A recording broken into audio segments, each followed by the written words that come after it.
So I got this fidget spinner. I was given this fidget spinner yesterday, and I worked with children over this summer, uh, and they have educated me on how to properly analyze a fidget spinner. So I'm gonna review my new fidget spinner. Just going off of the balance, it's really nice. It has a. It's not really. It doesn't feel cheap. It's not, of course, that high end, but the weights balance it off nicely. There's a lot of separation from the plate that you hold and the actual spinners, which is always good. That just is one way that you can kind of have more control as it spins. The appearance is a little eye-catching, but fidget spinners are kind of supposed to be attention-seeking. And I don't know, the orange and black is a color scheme that I liked a lot as a child. And since this is a child's toy, that kind of plays in thematically.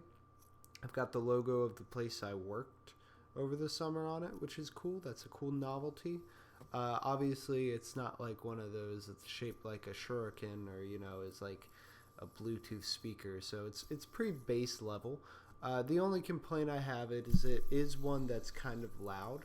This is my biggest problem with fidget spinners is they're just kind of loud, and whenever someone says they're distracting, I can kind of sympathize because of the noise they make. But overall, a quality fidget spinner, I would give it 15 fidgets out of 10. Oh gosh, it's early. Also, James, I 100% thought you were going to do a face reveal yesterday leading up to your new little icon. But you didn't, so I like the new icon.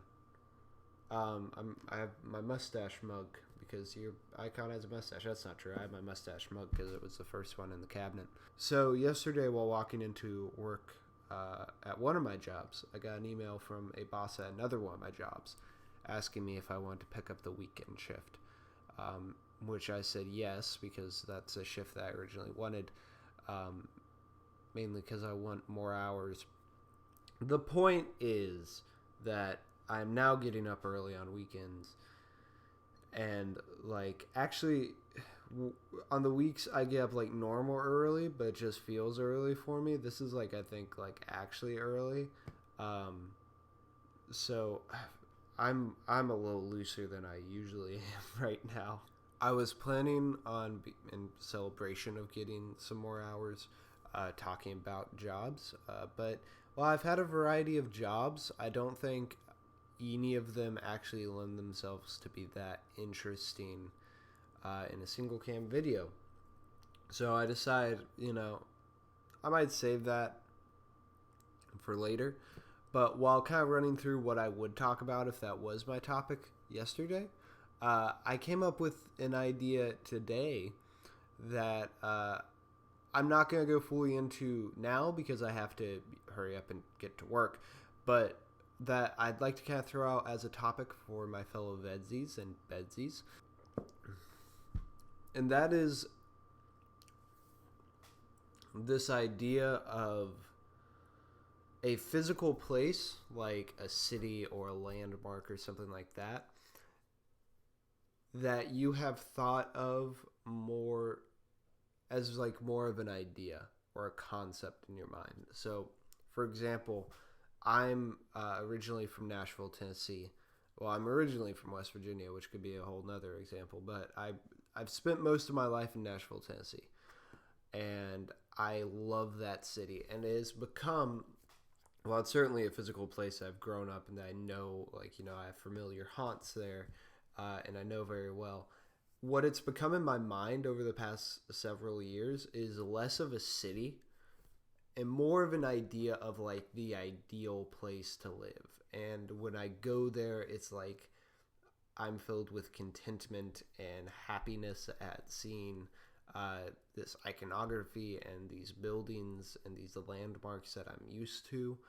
And so instead of it being a place in my mind, it has become like a paradise, if you would.